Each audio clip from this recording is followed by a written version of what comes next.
She had always believed their marriage was strong, not perfect, but real, with arguments over dirty socks, rare but passionate reconciliations, and little habits that slowly turned into endearing quirks.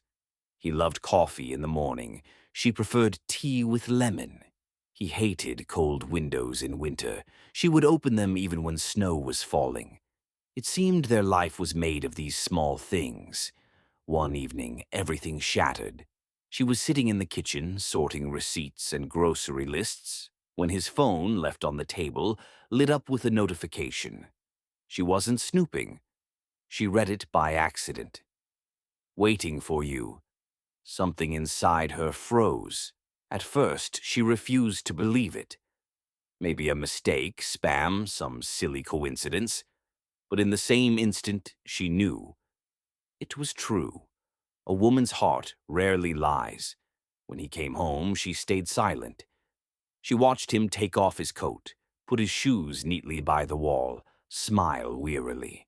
He kissed her cheek, and suddenly that kiss felt foreign, as if from a stranger.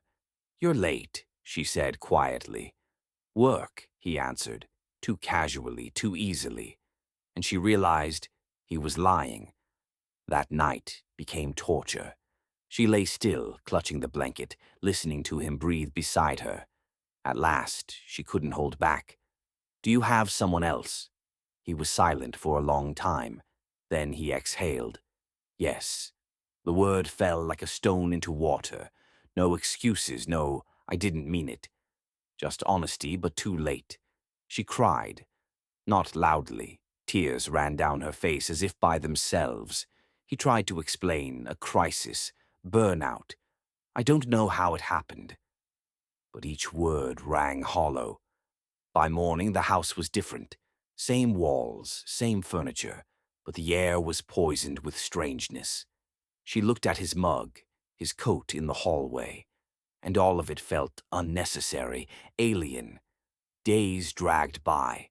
She tried to forgive, tried to convince herself that love was stronger than betrayal.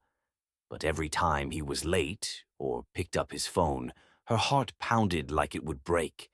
She imagined other names, secret messages, hidden meetings. One evening she looked at him and asked, "Do you love her?" He didn't answer right away. And in that pause she heard everything.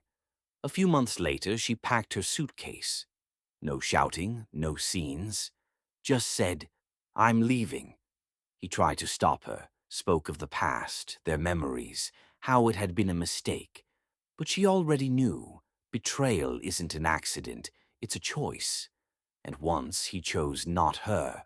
She walked away. He stayed behind alone in their apartment.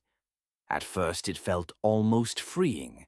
Eat whatever he wanted, sleep whenever, no one nagging. But within a week the silence grew heavy. The empty bed was colder than any open window. He came home expecting to hear her steps. He searched for her teacup, her books on the table. But the kitchen stayed empty, the books packed away, and the air no longer carried her warmth. He realized too late. Betrayal isn't an adventure, it's a time bomb. It doesn't explode when you lie, but when the person who loved you most decides to leave and never come back. And so he lived on, with a phone that no longer flashed with hearts, in a home that no longer felt like home, and with the knowledge that sometimes a single wrong choice can destroy an entire life.